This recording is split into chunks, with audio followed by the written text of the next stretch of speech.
2 Timóteo 3, de 14 a 17. Vamos ler juntos o texto? Leiamos.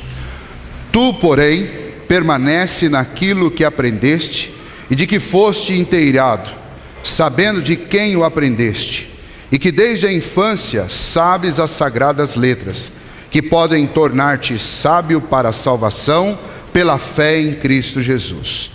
Toda a Escritura é inspirada por Deus e útil para o ensino, para a repreensão, para a correção, para a educação na justiça, a fim de que o homem de Deus seja perfeito e perfeitamente habilitado para toda boa obra. Amém. Nós vamos orar mais uma vez.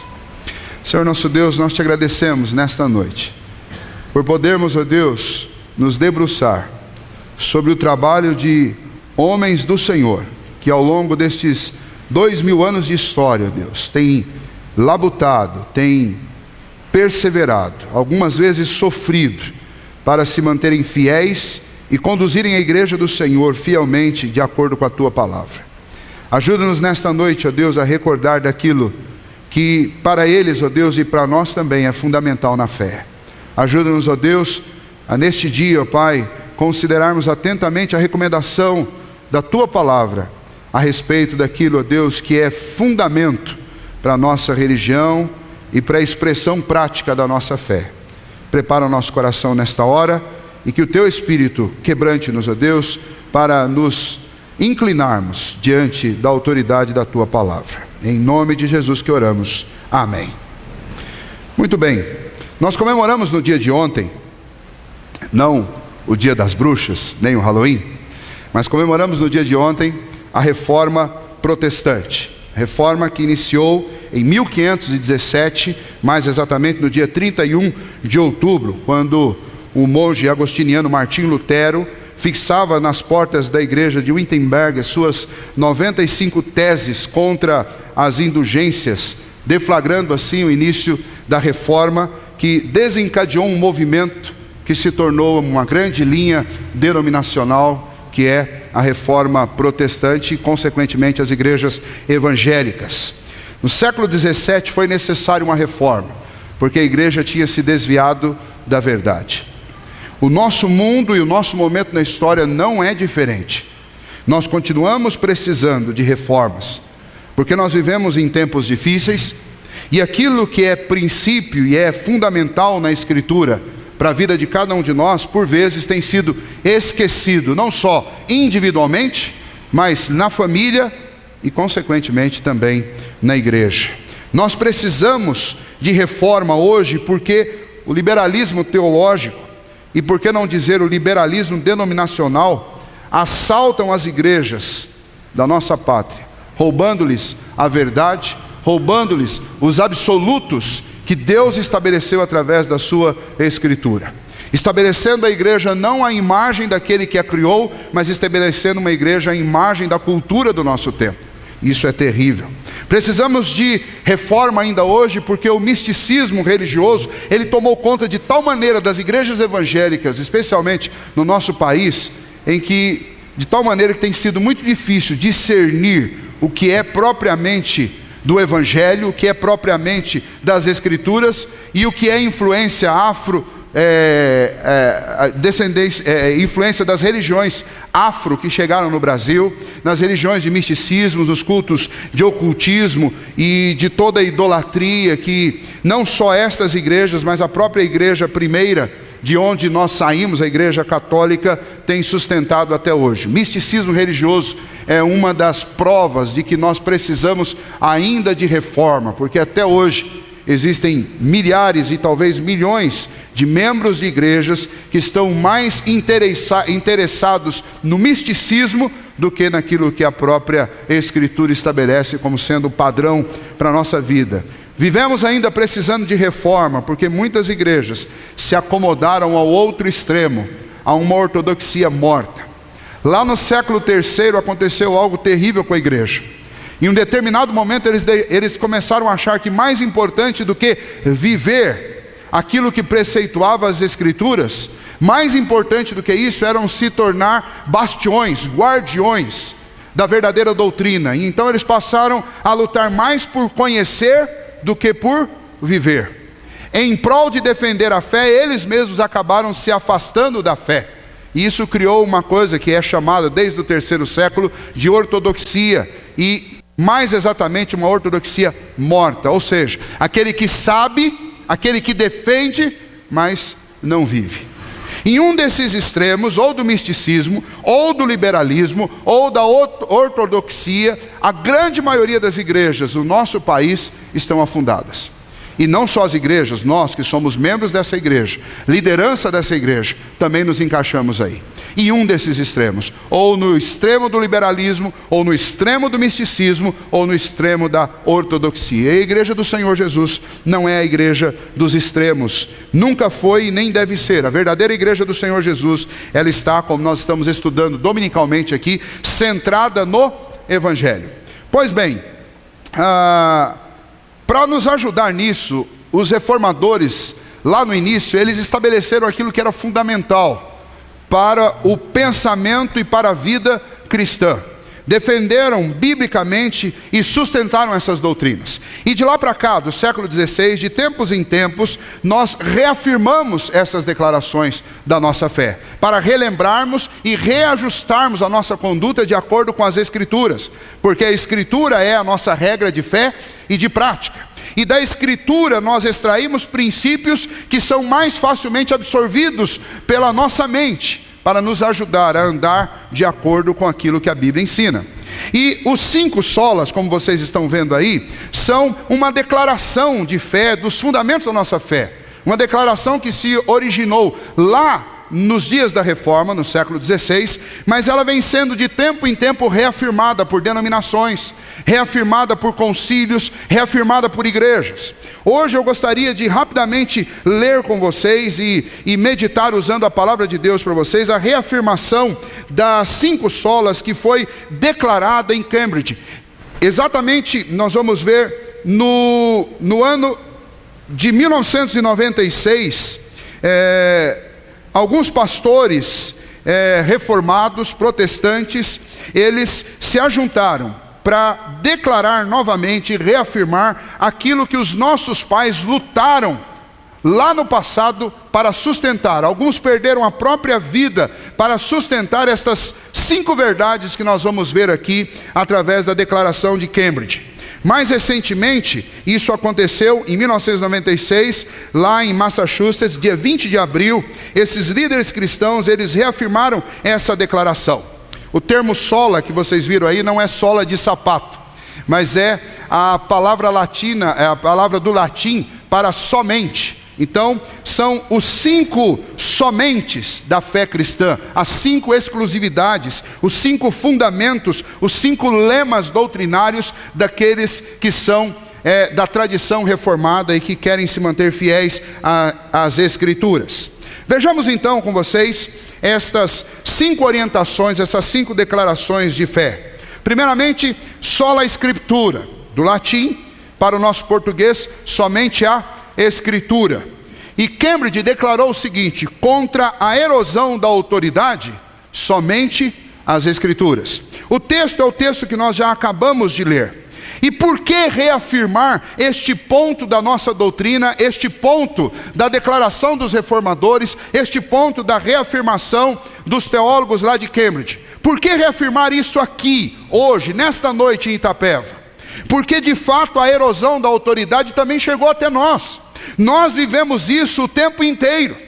Nós vivemos num tempo e numa cultura, e nós aqui em Itapeva, embora vivamos no interior, não estamos mais livres disso por causa da globalização, e o pensamento relativista do mundo pós-moderno chegou até nós.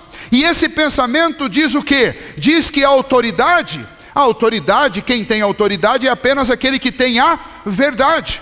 Mas agora a verdade ela é enxergada de uma forma diferente, dependendo da ótica de quem vê. E então nada mais é absoluto e tudo é relativo. O que é verdade para mim pode não ser para você. Os teólogos lá de Cambridge chamaram isso de erosão da autoridade. E contra a erosão da autoridade nós temos um lema na nossa fé: a Escritura. Somente a Escritura. Porque nós consideramos que a palavra de Deus é autoritativa sobre as nossas vidas. Nós consideramos que a palavra de Deus é a única regra de fé e prática para o cristão. Nós consideramos que a palavra de Deus é a verdade absoluta. E isso deve doer no ouvido de cada um de nós, porque nós estamos numa cultura em que dizer que você tem uma verdade absoluta é inconveniente, soa como arrogante, soa como presunção. E isso, de fato, se você considerar como algo que é fruto da sua imaginação, talvez seja até presunçoso dizer que a sua verdade é a verdade absoluta. Mas quando eu me refiro à palavra de Deus, não, isso é obediência, porque é isso que a Bíblia diz a respeito de si mesma. O texto de 2 Timóteo, o apóstolo Paulo declara o quê? Que a Escritura, ela é a palavra inspirada de Deus. Ela é a palavra revelada de Deus. Ela é a palavra que é útil para o ensino, que é útil para a exortação, para a repreensão, é útil para consolo, é útil para tudo que nós precisamos na vida para nos tornar perfeitos. E então esta palavra não está sujeita ao relativismo do nosso tempo. Contra a erosão da autoridade, a declaração de fé nossa é que nós cremos tão somente que a Escritura é toda suficiente.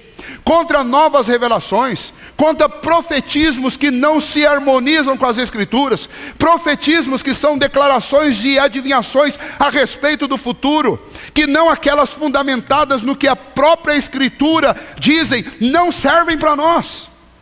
Nós vivemos numa época em que igrejas têm se construído e se sustentado em cima de profecias de A, B ou C, do fulano ou do ciclano, que tem um pouco mais de fé, que é considerado mais espiritual, e a vida dessas figuras estão envoltas no misticismo religioso, e elas passam a ter autoridade maior do que a autoridade das Escrituras. Grandes denominações estão sustentando a sua fé em cima da palavra de um único homem, que alega para si infalibilidade. Nós não somos assim. A nossa igreja não é assim.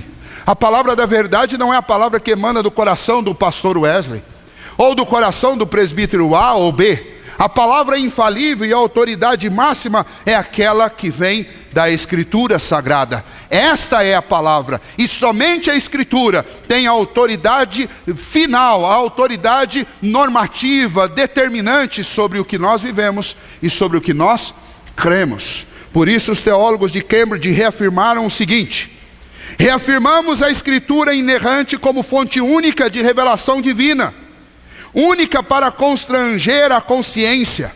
A Bíblia sozinha ensina tudo o que é necessário para a nossa salvação do pecado, e é o padrão pelo qual todo comportamento cristão deve ser avaliado. Negamos que qualquer credo, concílio ou indivíduo possa constranger a consciência de um crente, que o Espírito Santo fale independentemente de ou contrariando o que está exposto na Bíblia, ou que a experiência pessoal possa ser veículo de revelação, ou seja, somente a Escritura. Então nessa noite eu quero começar dizendo para vocês isso. Nós reafirmamos, como os teólogos de Cambridge, que para nós a verdade absoluta é somente a Escritura. Mas em segundo lugar, o segundo ponto dos 5 solas é solo Christus, ou seja, somente Cristo Jesus. O Evangelho de João, capítulo 14, versículo 6, o Senhor Jesus, respondendo à pergunta que lhe foi feita, disse: eu sou o caminho, a verdade e a vida. Ninguém vem ao Pai se não for por mim. Atos capítulo 4, versículos 11 e 12. Pedro está pregando um sermão perante o Sinédrio e ele diz: este Jesus é a pedra rejeitada por vós, os construtores, a qual se tornou a pedra angular, e não há salvação em nenhum outro, porque debaixo do céu não existe nenhum outro nome dado entre os homens, pelo qual importa que sejamos salvos. Ou seja, contra a erosão do Evangelho, contra a erosão da fé centrada em Cristo, a resposta dos reformadores foi somente Cristo. A resposta dos teólogos de Cambridge foi somente Cristo. E a resposta que nós damos hoje é somente Cristo. Não há salvação, não há meio de salvação em nenhum outro lugar, senão no próprio Senhor Jesus. Esta é a tese que deve ser sustentada por nós. Infelizmente, à medida que o evangelicalismo cresce no nosso país, como em outras partes do mundo, o evangelho é misturado, é ralificado e o evangelho perde a sua essência. A essência do evangelho é Cristo. O centro do evangelho é Cristo. A mensagem do evangelho é que a salvação só é possível por meio de Cristo. Ele é aquele que nos substituiu na cruz. Ele é aquele que conseguiu para nós a salvação do seu Pai. Ele é aquele que é o mediador entre homens e Deus. Ele é aquele que é a nossa garantia da salvação e do perdão dos pecados. Não há salvação fora de Cristo Jesus. E infelizmente, nós vivemos numa época em que muitas igrejas têm pregado, e quando não pregam, mas têm insinuado que você pode alcançar salvação através de méritos próprios, através de uma luta própria sua. Pense bem, isso chega a ser até uma questão de lógica. Se fosse possível ao homem salvar-se por si mesmo, por que o próprio Deus, com toda a sabedoria e perfeição dele, enviaria o próprio Filho para morrer na cruz por homens que poderiam se salvar sozinhos? Pense nisso. Pense quanta ofensa nós acumulamos diante de Deus quando nós pretensiosamente achamos, acreditamos ou até ensinamos que a salvação pode ser conquistada por obras de homens. Pense quanta loucura está na declaração de que a salvação depende 50% de Deus e 50% do homem. Isso é loucura. A salvação é uma obra tão exclusiva de Cristo, que nós só podemos louvar e glorificá-lo pelo que Ele fez. Quando um homem ouve a respeito da mensagem do Evangelho pura, como ela é apresentada nas Escrituras, ele deve se humilhar diante de Deus. E o Espírito Santo vai constranger o seu coração, vai transformar o seu coração, vai regenerar o seu coração, para que ele creia na mensagem da cruz. E é isso que é necessário para que ele seja salvo. Mas de modo algum, estes homens são escolhidos ou foram escolhidos por alguma coisa que fizeram. De modo algum, alguma coisa que eu faça depois do dia da minha conversão vai influenciar o amor de Deus de tal maneira a aumentar o amor dele por mim ou diminuir o amor dele por mim.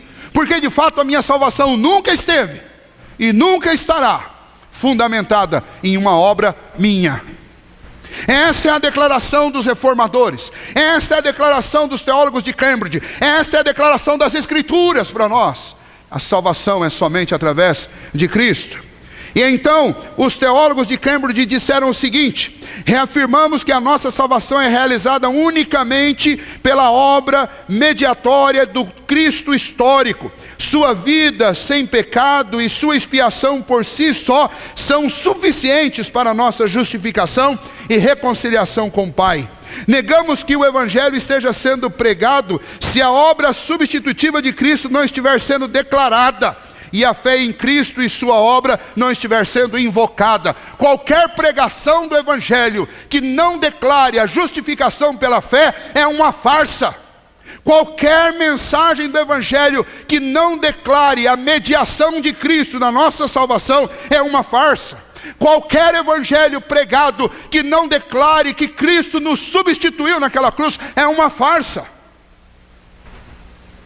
Nós devemos levar isso com toda a seriedade na nossa vida, porque a nossa igreja, o nosso tempo está tirando a identidade de cristãos da igreja de Cristo. Essa sempre foi a tentativa do homem, tirar Cristo da história. E os nossos dias não são diferentes. E você tem até mesmo igrejas que são da tradição reformada, que não pregam mais Cristo e nem ensinam a salvação por meio da obra suficiente de Cristo Jesus. Contra esta erosão e esta farsa, nós declaramos que para nós salvação é somente por Cristo Jesus. Terceiro, só a graça ou sola gratia. Contra a erosão do Evangelho, só a graça. Vejamos, Efésios 2, versículo 8 e 9. Porque pela graça sois salvos mediante a fé, e isso não vem de vós, é dom de Deus. Não de obras, para que ninguém se glorie. Romanos 11, de 5 a 6. Assim, pois, também agora, no tempo de hoje, sobrevive um remanescente segundo a eleição da graça. E se é pela graça, já não é pelas obras. Do contrário, a graça já não é graça. Juntamente com a declaração de fé de que somente Cristo é o nosso Redentor, está também a declaração de fé que somente pela graça nós somos salvos. Cristo não veio aqui entregar a vida dele por alguém que Deus na eternidade viu e achou que ia ser melhor do que os outros. Então Deus olhou para A, B e C e falou: aqueles lá vão ser bonzinhos, então vai lá, morre por eles, paga o pecado deles e então você vai ser salvo. A salvação nunca foi baseada em presciência, mas a salvação é baseada no amor gracioso de Deus, que antes da fundação do mundo foi derramado sobre a sua e sobre a minha vida e sobre a vida de outros tantos que ainda não foram alcançados e que precisam ser alcançados. Mas essa salvação deve ser apresentada da maneira como ela nos é apresentada no Evangelho. Contra esta erosão, essa descaracterização do Evangelho do Senhor Jesus, nós devemos anunciar que a salvação é somente por graça. Contra estes tempos difíceis, onde as pessoas têm tentado de alguma forma conseguir algum favor espiritual de Deus, de forma humana, de forma carnal, através de obras que são meramente obras humanas, imperfeitas e más. Contra isso nós devemos declarar que a salvação é somente pela graça. Confiamos na graça que nos está sendo revelada em Cristo Jesus. Confiamos na graça que nos foi derramada no nosso coração, sobre a nossa vida, sobre a nossa história, pelo Deus que nos amou por algum motivo que nós não sabemos, mas simplesmente nos amou. O apóstolo Paulo em Romanos capítulo 8 diz que nada pode nos separar do amor de Deus. Nada, nem altura, nem profundidade, nem as coisas do presente, nem as coisas do porvir, nada. Nem criaturas, nada pode nos separar do amor de Deus em Cristo Jesus. A salvação de cada um de nós, ela é graciosa, ela não é por obras. Isso tem dois lados, significa que tanto para ganhá-la eu ganhei por graça, quanto também eu não posso perdê-la, porque se ela é um favor imerecido, dado graciosamente por Deus, não há nada que eu faça que aumente o amor de Deus por mim, mas também não há nada que eu faça que diminui o amor dele por mim. É óbvio que aqueles que estão debaixo da graça, estão em Cristo Jesus, com a vida centrada nas Escrituras, eles não vão andar por aí, sentindo gosto ou prazer com aquilo que Deus odeia. Mas se tropeçarem, eles sabem que tem um advogado junto ao Pai, Jesus Cristo justo. Se tropeçarem, eles sabem que não há perda de salvação para quem nunca conseguiu ganhá-la. Ela nos foi dada como um presente gracioso, não foi conquistada por mim e não pode ser perdida por mim. Ela é um presente de Deus. Então, os teólogos de Cambridge fizeram a seguinte afirmação: reafirmamos que na salvação somos resgatados da ira de Deus unicamente pela sua graça. A obra sobrenatural do Espírito Santo é que nos leva a Cristo, soltando-nos de nossa servidão ao pecado e erguendo-nos da morte espiritual à vida espiritual. Negamos que a salvação seja em qualquer sentido obra humana. Os métodos, técnicas ou estratégias humanas por si só não podem realizar essa transformação. A fé não é produzida pela nossa natureza não regenerada. A fé é um dom de Deus. Por isso a salvação é graciosa. Ela não é meritória, ela não é conquistável, ela é apenas recebida por graça de Deus. Contra esses tempos difíceis, que ensinam que você pode conquistar a salvação por suas próprias obras, nós declaramos, só pela graça. Porque o que está sendo ensinado por aí é uma mentira que leva pessoas ao engano e por fim à condenação eterna, simplesmente porque colocam sua confiança em si mesmas ou em pessoas, ao invés de depositar toda a sua confiança em Cristo Jesus. É essa mensagem enganosa que tira o sossego do coração de muitos crentes por aí, que coloca ansiedade no coração, que faz com que crentes vivam com medo do dia a dia e do futuro, porque simplesmente acham que podem, por algum motivo, perder a salvação, porque acham que eles mesmos a conquistaram e portanto podem perdê-la. Salvação é pela graça. E esta obra de Deus é imutável. Ele fez e fez para sempre. Em quarto lugar, reafirmamos, assim como os teólogos de Cambridge, que somente a fé, ou sola fide, contra a erosão do artigo primordial. Eu já vou explicar o que é isso. Romanos 1,17 diz: visto que a justiça de Deus se revela no Evangelho de fé em fé, como está escrito, o justo viverá pela fé. Efésios 2,8, que nós já lemos, eu vou ler novamente, porque pela graça sois salvos, mediante a fé. E isso não vem de vós, é dom de Deus. Qual é o artigo primordial da igreja? A igreja vive, subsiste e se sustenta pela fé. O cristão só é cristão pela fé. Você só crê em Deus pela fé. Você só crê em Cristo Jesus pela fé. Você só se convence dos seus pecados porque isso é obra da fé. A fé é o assunto primordial, é o artigo primordial das nossas vidas. Viver pela fé, esta é a primazia.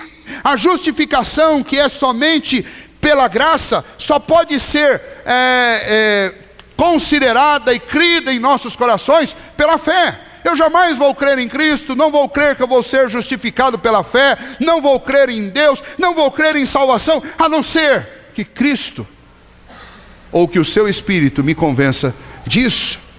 E essa apreensão só pode ser feita pela fé. Somente pela fé nós temos a condição de crer. E então muitas pessoas tentam traçar estratégias para convencer homens a respeito de Cristo. E alguns tramam até algumas armadilhas para poder fazer com que pessoas acabem se rendendo ou aceitando, entre aspas, a Cristo Jesus. Mas nenhuma estratégia humana pode mudar aquilo que é fundamental. Que a salvação, ela é mediante a fé em Cristo Jesus. Este é o assunto pelo qual uma igreja fica em pé ou cai.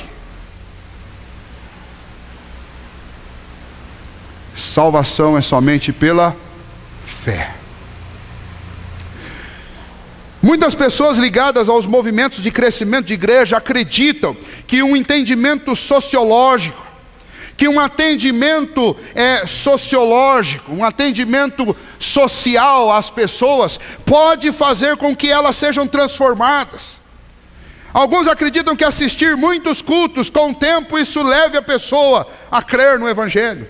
Outros acreditam que esta verdade ela precisa causar um impacto, um choque no coração de uma pessoa, para que esse coração venha a crer. Contudo, os resultados de nenhuma dessas estratégias pode ser real, a não ser que uma pessoa tenha um coração transformado pelo Espírito de Deus e dotado de fé, que é dom de Deus, para crer. Sem fé, o homem não crê em Cristo. E sem crer em Cristo, ele não tem a justiça de Cristo. A salvação depende da fé. A orientação de muitas igrejas é convencer as pessoas com uma boa estratégia de marketing. Vender bem o Evangelho, vender bem Cristo resolve. Vender bem a cara da igreja resolve. Não resolve. Você pode até tornar a igreja atrativa e simpática nos seus dias, mas você não vai convencer nenhum coração e nenhuma alma a crer em Deus através da estratégia de marketing. Porque um homem só pode apreender as verdades das Escrituras, a verdade quanto à sua salvação, pela fé em Cristo Jesus. Não há outro meio. Para isso então, a declaração de Cambridge reafirma o seguinte: reafirmamos que a justificação é somente pela graça, somente por intermédio da fé, somente por causa de Cristo. Na justificação e retidão de Cristo, nos é imputada como o único meio possível de satisfazer a perfeita justiça de Deus. Negamos que a justificação se baseie em qualquer mérito que em nós possa ser achado, ou com base numa infusão da justiça de Cristo em nós, ou que uma instituição que reivindique ser igreja, mas negue ou condene a sola fide, possa ser reconhecida como a igreja legítima. A declaração deles é: nenhuma igreja pode perdoar pecados. Nenhuma igreja pode dizer que é a verdadeira igreja de Cristo, se essa igreja não estiver ensinando a justificação pela fé somente. Nenhuma igreja é legitimamente a igreja do Novo Testamento se essa igreja não ensinar que a salvação é somente pela fé em Cristo Jesus e pela justiça que é de Cristo e que atende perfeitamente às exigências do Pai. Então não se iluda, você pode encontrar até uma igreja muito afável, muito agradável, boa música, bancos confortáveis, ambiente bonito, alegre, legal, tudo jóia, gente bacana, gente legal, gente animada. Se essa igreja tiver tudo isso, mas não tiver uma firme declaração a respeito de como o homem pode ser salvo, se ela não tiver um ensino fundamentado nas Escrituras sobre justificação pela fé, este lugar é agradável, é bonito, é legal, é cheio de gente simpática, mas é a porta do inferno. Ele não conduz você para as verdades das Escrituras quanto à salvação, mas conduz você para o lugar de perdição. Por isso que a maior preocupação da igreja não é ser agradável, mas a maior preocupação da igreja é ser fiel às Escrituras. A maior preocupação de um pastor, de um líder, não é ser o cara legal. A maior preocupação de um líder, de um pastor, de um presbítero, de um diácono, de um professor, é ser fiel às Escrituras. Se você pegar no boletim dessa semana, tem uma frase muito interessante aí atrás. E essa frase deve ser considerada por nós com toda a seriedade. Lutero disse: a paz, se possível, mas a verdade a qualquer preço. Não dá para vender a verdade para ser simpático. A verdade precisa ser dita, mesmo que ela seja antipática.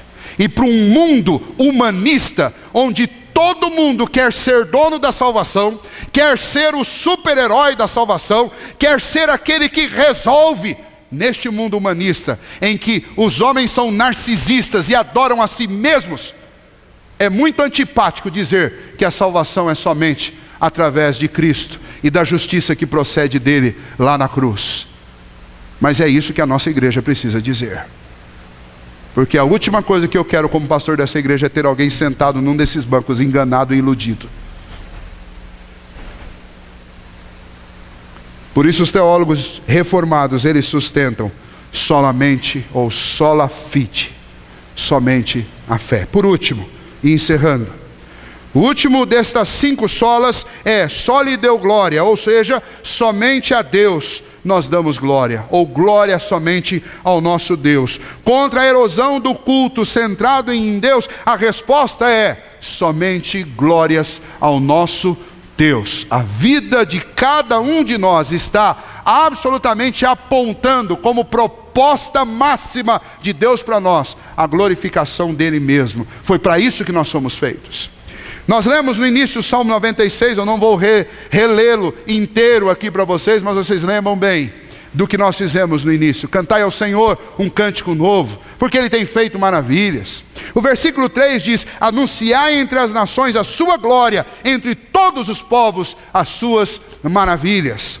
1 Coríntios 10, 31, um dos textos mais claros e específicos sobre a vida para glorificar a Deus que as Escrituras nos apresentam. O texto diz: portanto, quer comais, quer bebais, ou façais outra coisa qualquer, fazei tudo para a glória de Deus. Onde é que começa e onde é que termina o meu culto?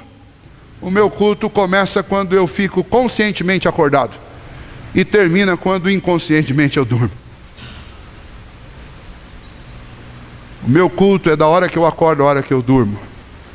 Porque não importa o que eu esteja fazendo, quer eu esteja comendo, quer eu esteja bebendo, quer eu esteja descansando, quer eu esteja conversando, quer eu esteja jogando futebol, quer eu esteja assistindo futebol, não importa o que você esteja fazendo, quer você esteja lendo a Bíblia, quer você esteja lendo qualquer outro livro, quer você esteja instruindo pessoas, quer você esteja sendo instruídos, o seu comportamento deve ser para a glória de Deus.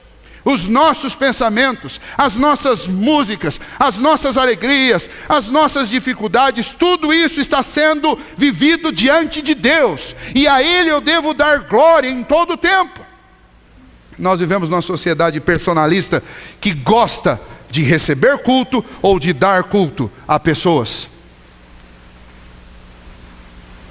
Mas o grande centro da igreja é Cristo. O dono da igreja é o Senhor. O dono da minha e da sua vida é Deus. Ele merece adoração. Ele deve ser glorificado. Ele deve ser cultuado em todo o tempo.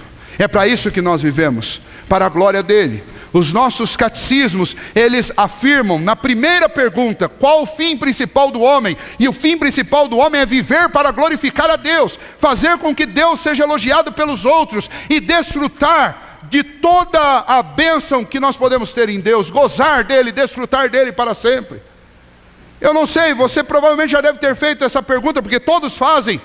Qual o propósito da minha existência? Por que eu estou aqui? Para onde vou? O que significa a vida? Bom, a resposta para essas perguntas todas é viver para a glória de Deus. Foi para isso que Deus te criou. Antes de Deus ter te criado para ser um bom profissional, Deus te criou para ser um bom profissional que glorifica a Ele com o que você faz.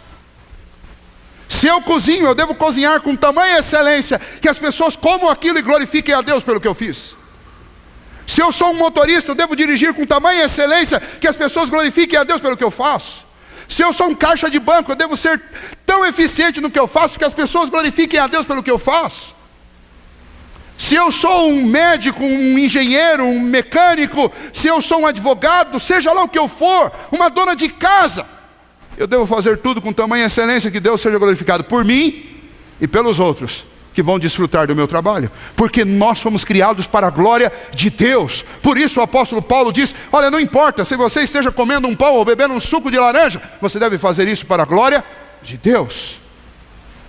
Somente ao Senhor nós devemos dar glória, e contra a erosão do culto centrado em Deus, ou seja, contra esta verdade de que a nossa vida é um culto perpétuo ao Senhor, a declaração dos reformadores e a declaração dos teólogos de Cambridge é somente glória ao Senhor, só lhe deu glória. Você deve viver para que Deus seja glorificado pelas suas ações, pelos seus atos, pelas suas palavras, pelos seus pensamentos. É para isso que nós estamos aqui. É para isso que nós estamos durante 70, 80 anos nesta terra, para fazer com que durante 70, 80 anos, pelo menos pela nossa vida, Deus seja glorificado. E se Deus nos der esta graça e esse favor, que outros glorifiquem a Ele através de nós.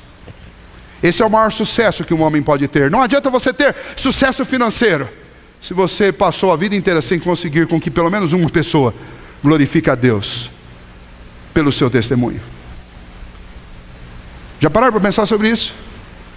Todo sucesso que você tiver em qualquer uma das áreas da sua vida, se ele não servir para que você glorifique a Deus ou que outros glorifiquem a Deus, então você fracassou. Porque o maior propósito da sua vida não é que você tenha sucesso financeiro ou sucesso em alguma área aí da sua vida.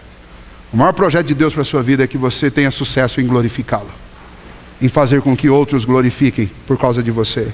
Por isso a declaração deles é: reafirmamos que, como a salvação é de Deus e realizada por Deus, ela é para a glória de Deus e devemos glorificá-lo sempre. Devemos viver nossa vida inteira perante a face de Deus, sob a autoridade de Deus e para a sua glória somente.